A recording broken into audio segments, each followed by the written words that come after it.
भाजपचे प्रदेशाध्यक्ष सन्माननीय चंद्रशेखरजी बावनकुळे यांनी आज आदर्श आचारसंहितेचं उल्लंघन केलं आहे, भंग केलेला आहे. सन्माननीय नवनीत राणा यांच्या जात प्रमाणपत्राच्या संदर्भात अजूनही सुप्रीम कोर्टाने कुठलाही निर्णय दिलेला नाही.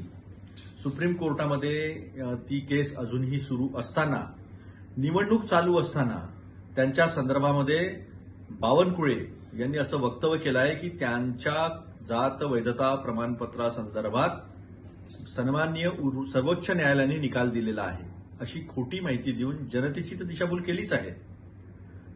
सर्वोच्च न्यायालयाचा अवमान केलाच आहे. सोबत आदर्श आचारसंहिता याचा सुद्धा त्यांनी उल्लंघन केलेलं आहे. काँग्रेस पक्ष त्यांच्यावर या संदर्भात गुन्हा दाखल करावा अशी मागणी करत आहे आणि या संदर्भामध्ये एक लेखी तक्रार आम्ही निवडणूक आयोगाकडे तर केलीच आहे. सोबतच एक तक्रार आम्ही सर्वोच्च न्यायालयामध्ये केलेली आहे आणि येणाऱ्या काळामध्ये आम्ही त्या संदर्भामध्ये या एक पिटिशन सुद्धा दाखल करणार आहोत. भाजपा के महाराष्ट्र के प्रांत अध्यक्ष सन्माननीय चंद्रशेखर जी बावनकुले इन्होंने आदर्श आचार संहिता का उल्लंघन आज किया है.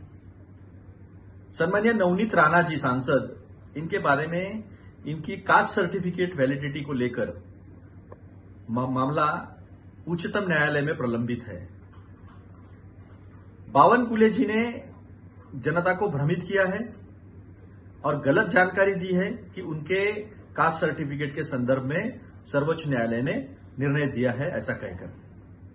इस संदर्भ में हमने चुनाव आयोग को एक शिकायत तो दर्ज की है, लिखित शिकायत दर्ज की है और माननीय उच्चतम न्यायालय में भी एक हमने शिकायत दर्ज की है. आने वाले दिनों में इस संदर्भ में हम एक केस भी फाइल करने वाले हैं. हम ये मांग करते हैं, चुनाव आयोग से ये मांग करते हैं कि वे चंद्रशेखर जी बावनकुले इनके ऊपर जल्द से जल्द गुना दाखिल करें.